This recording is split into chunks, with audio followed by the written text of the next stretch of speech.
Well, a very good day to you, ladies and gentlemen. Welcome to another episode of the Candy Talk here on Herman Manyora's YouTube channel. My name is Evan Sokinyi, and it's my pleasure to have you on board on yet another interesting episode of the Candy Talk. I'm joined here this fine afternoon by my resident guest, Wakili Willie Sotieno, who's been away for almost a week. Wakili, good afternoon. Good afternoon. How are you? I'm okay. Yes. Our viewers were actually asking where has Wakili been for the past 1 week. I'm here. Attending to court matters. Yes. Now we are back. Now we're back. Yes. While you were away, things happened actually, and the Orange Party has decided to formally unite with the ruling UDA party, and therefore we were looking at the kind of options that Raila had initially. But I remember last time, even before we had the conversation, you predicted and you said that these people would actually merge. I wonder what this actually now portends for the country now that we've seen a situation whereby the two parties are together. It's no longer a secret out there, and they're actually working. They're saying here that they're working for the betterment of the people and the country. First of all, let me get your views on this merger and the pact between the two parties. It was inevitable because, as it were, William Ruto has lost the people, and the people are not with him. So he's looking for an anchor that he can use to survive for the next 2 years or so. And the only place he could go to was Raila's doorsteps, because at least in the political scene, for those who are in parliament, the only person who could give him a lifeline is Raila Odinga. So that's a cry for survival. And it's good that in making their MOU, the Raila side have put down their demands. And amongst those demands include compensation for the victims of abductions and extrajudicial killings. The Gen Z were killed, the Mandamano people of 2023. And I hope it includes even Baby Pendo. They have also included the issue of public debt, that they have to look into the public debt as amongst the 10-point issue that they have raised. But you will note that having signed this agreement, I can assure you, William Ruto will not honor that agreement. Why? He is incapable of honoring that agreement. That is who he is. He's a liar. So I believe he will not honor that agreement. And time will prove me right. So why then would they have that 10-point kind of agenda on what they believe is good for the people? Then eventually you're telling me here that it's not going to be honored. Because look at the character you're dealing with. Raila may have gone there with all genuineness, hoping that William Ruto will honor his word. But you study the character. What has he ever said that has come to pass? What has he ever honored that you'll expect him to honor now this particular one? So it's good they've put it in writing. They've signed. So on the day when William Ruto fails to honor, they can say this is our point of departure. Because I assure you, the only thing William Ruto will be interested in is Nadco report.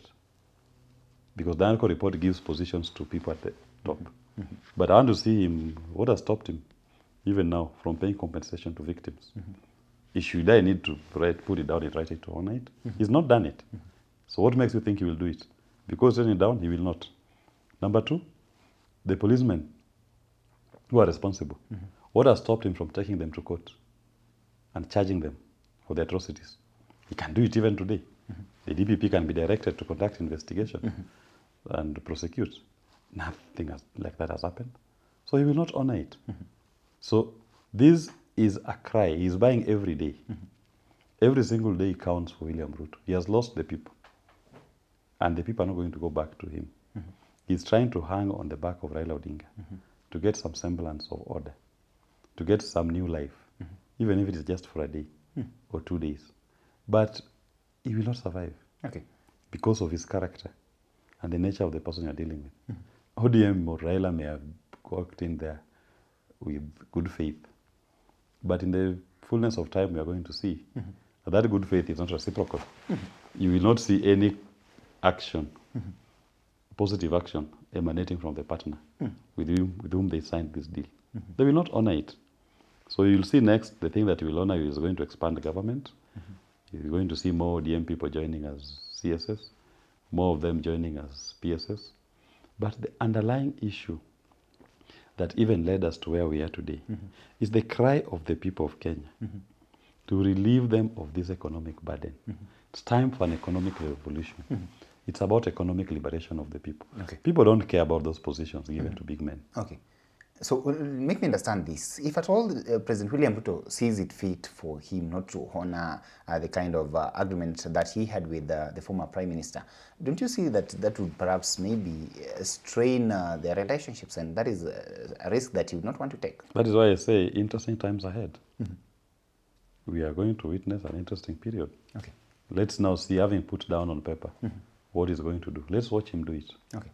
And me, I've looked at his history. He's not someone who honors his agreements. How many times has that man stood up to speak and lies? He goes back on his words. He's not the same person who said there will be no Sumkati forever. He's not the same person who went to London to speak about the opposition in government. He's killing democracy. What is he doing now on the table? Okay. And you still believe that person will honor any agreement you signed with him? What if he does honor? What impact will will not that be to the political system? He will not. It's like telling me that the sun will not rise tomorrow. It will rise. As sure as the sun will rise tomorrow and set. You cannot hide the truth. Okay. The three things you cannot hide is the sun, the moon, and the truth. You cannot hide that William Ruto is a liar. And he will not honor this agreement. Okay. He is incapable of. If he was capable, as I've told you, we will have seen policemen in court tomorrow, even today. Then you say there's goodwill in this agreement. Why has not taken those policemen to court? We will have seen victims' families being called to receive their compensation. Okay. Why have we not seen those victim families being called to receive their compensation? You will even have seen, even before compensation, a public apology, recognition that, yes, the state wronged you, we are sorry. Just that alone. Have you ever heard him say he's sorry for the atrocities committed by the police against the young people? In fact, let me tell you why I believe he cannot honor it. One of the agreements, 10-point agenda in that agreement, is that they will respect the sovereignty of the people and their rights in the Constitution. Yesterday, the people exercising their right to demonstrate decided to go to Jesus' ministry, Winner's ministry. What were they met with? Police batons, tear gas, and beaten. So just understand, if already it's barely 2 days since they signed, it was barely 2 days since they signed that agreement, that MOU. Barely 2 days after, one of the 10-point agenda is recognition of the sovereign right of the people and their rights in the Constitution. Includes the right to demonstrate in Article 37. 2 days after, a section of Kenyans go to demonstrate at a public space. What are they met with? They are met with tear gas, batons, beatings, arrests. So, what do you mean by honoring? Okay. What will have stopped them from just allowing those people to exercise their right to demonstrate? We'll get to the conversation on what actually took place yesterday later. But then, sticking to what we are witnessing here and looking at the pact between Raila Odinga and and of course the current president William Ruto, my question would be: in the first place, the people who actually believe that Raila has betrayed the cause. We've even seen Kalonzo Musyoka, the former vice president, term him a political betrayer at this point. In your view, do you see Raila as a betrayer in all this? I will not say that Raila is a betrayer of any cause, because he has a leader of a political party. And his party is free to make their choices. Okay. But all I always say is people must be ready to live with the consequences of their choices. So he was not with the people of Kenya. So if he makes a political choice, it's his right. I'm a Democrat. I believe in social justice. And I believe in every individual's rights to make a choice. If ODM as a political party has made a choice to work with William Ruto, that is their right. Okay. And you respect their right to form an MOU or to enter into a coalition with any party of their choice. So I will not call it that he's betrayed anybody. That is his right to do so. Okay. But what I only say is that there are political consequences to all of them. If the people are not happy, the people will have their day. Okay. If the people are happy, they will also have their day. So I don't see it as betrayal. I just see him as a political party that has made its choice. They have made their bed. Okay. And whatever outcome of it, if it is positive, there will be consequences. If it's negative, there will be consequences. So I will not say any betrayal has taken place. I will simply say they've made their political move. They've exercised their right to freedom of association. They've chosen to associate. with Kenya Kwanza and William Ruto. So there'll be consequences to it, negative and or positive. Other people look at these as maybe think of arrangement between the two individuals to have positions created in order to accommodate the former premier. But at the same time, we are looking at the demands of the Orange Party, and they're talking about the full implementation of the Nadco report. And one of the contentious issues there was the creation of the position of Prime Minister in the country, a position which is very much alien to our constitution. From a legal point of view, Wakili, how easy do you think it will be for the country to actually have that position created? For you to create the position of a Prime Minister, you must invite people to a referendum, and the people will vote. So it will be the people of Kenya in a referendum to decide. And as I've told you, the problem of our people is economic liberation. Yes. It is not seats for big men. So if they are invited to participate in a referendum, they will render themselves. They will answer that question. If we need the position of a Prime Minister, or we need economic liberation as advocated by Safina Party. As we are very clear as Safina Party. Our problem is the economy. It is the economy, stupid.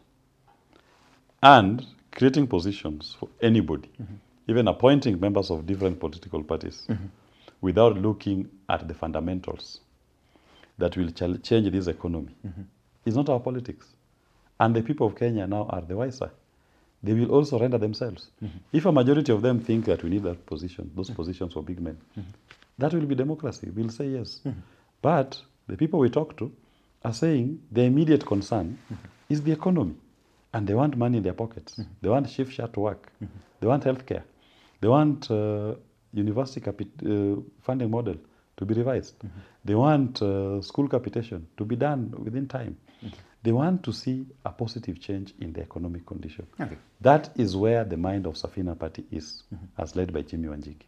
We are about the economic liberation of our people. We don't care about who sits where and who concerns himself with which position. For as long as you are not focusing on the economic liberation of the people of Kenya, that's a conversation that is beyond us. Our conversation is limited to economically liberate our people, give people a breather. And we've identified the problem to be debt. Odious debt, illegal debt not to be paid. Once you don't pay that illegal debt, our people will get a breather. There'll be no appetite to raise taxation. In a month or two, Badi is going to publish the finance bill. In a month or two, they are going to raise your taxes, levies, and charges. That I assure you. In a month or two. When they are going to raise this new budget. Is that where the Kenyan people are?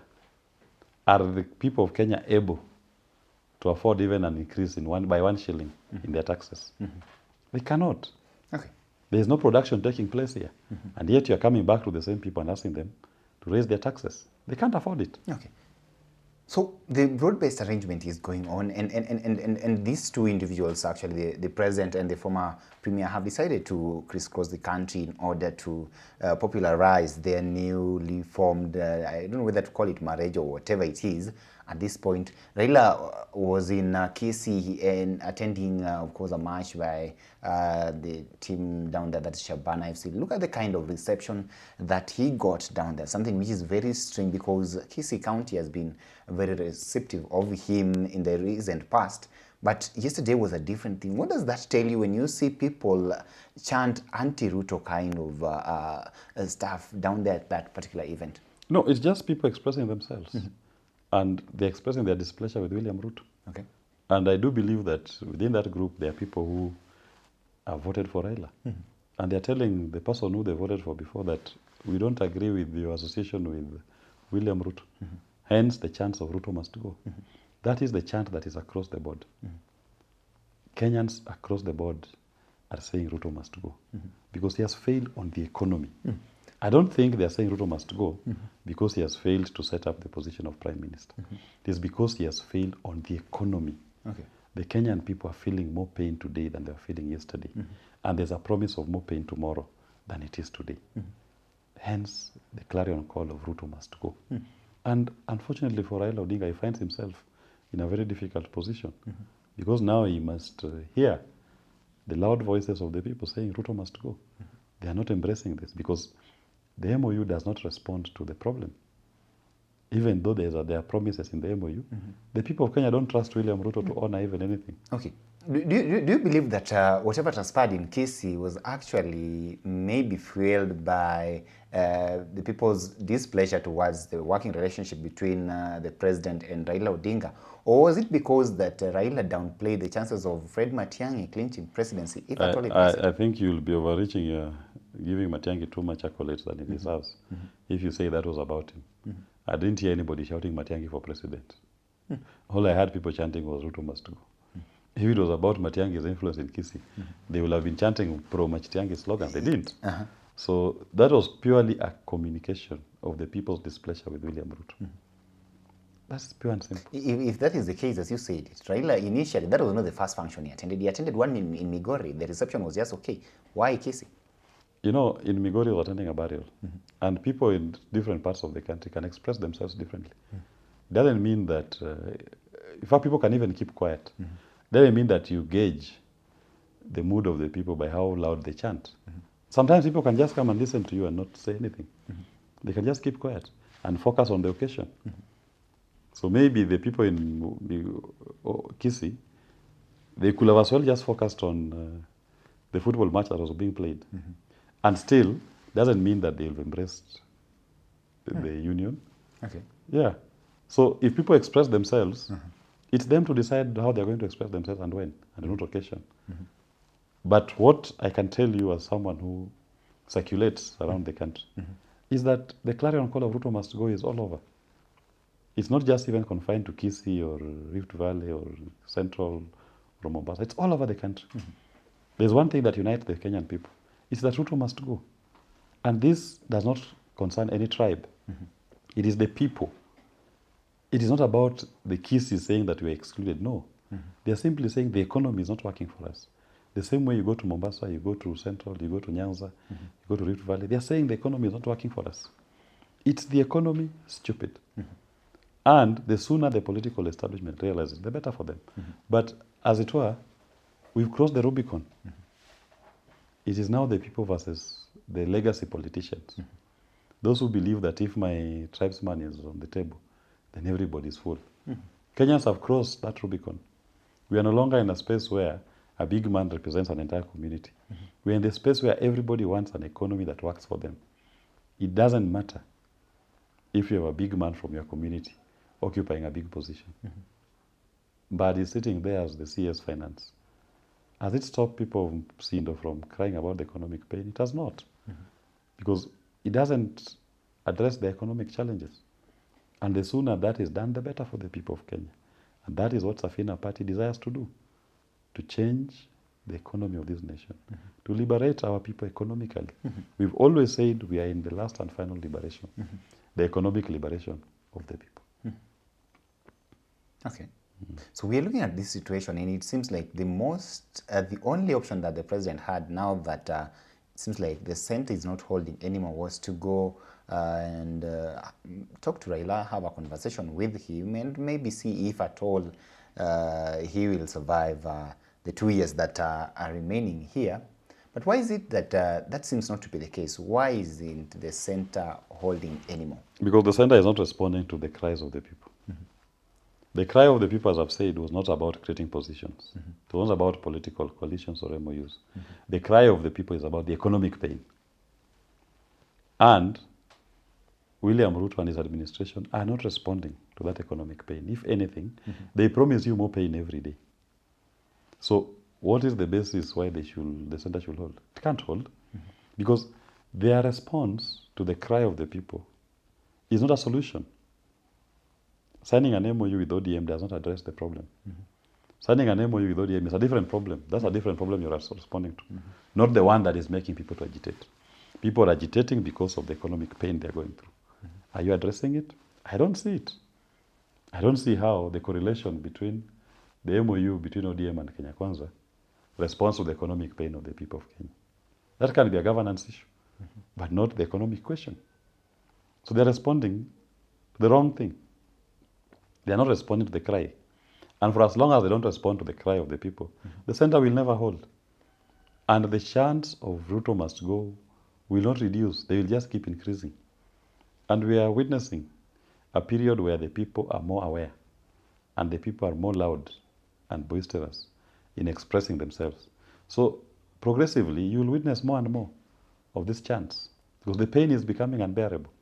The pain increases day by day. The people are becoming more and more desperate. There is no hope in the legacy politicians. Where will our hope come from? Our hope will only come from a political formation that responds to the economic needs, the economic cries of the people, not what the legacy politicians are giving us every day. So the center will not hold, and things will fall apart. Well, ladies and gentlemen, that is it from Akili Willis Otieno here. Weigh in and tell us what you actually think about the working relationship between the former Prime Minister Raila Odinga and the current President William Ruto. Will this actually make things better for this country? Because according to them, they're working in order to make sure that Kenya is united. Allow me to stop for now till we have this conversation again. Have yourself a lovely day. My name is Evans Okinyi.